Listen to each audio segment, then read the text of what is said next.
જૂનાગઢની માંગરોળ સબ જેલમાંથી કેદી પાસેથી મોબાઈલ ઝડપાયો। અઝર ઠેબા નામના કેદી સબ જેલમાં બેરેક પાછળ ફોન ઘુસાડતા ઝડપાયો હતો। કેદી પાસેથી સિમ કાર્ડ અને મોબાઈલ ઝડપાયો છે। હાલ તો માંગરોળ પોલીસે અઝર ઠેબા વિરુદ્ધ જાહેરનામાનો ભંગની ફરિયાદ નોંધી વધુ તપાસ હાથ ધરી છે। વધુ જાણકારી મેળવી અમારા સંવાદદાતા પ્રતીક ફોન લાઈનથી જોડાયા છે।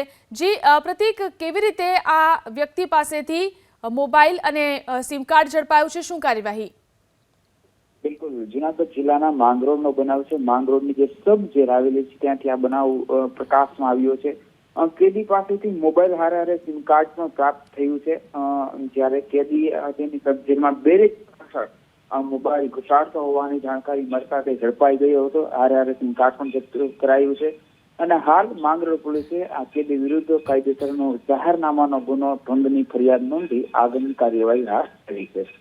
જી આભાર તમામ જાણકારી આપવા માટે।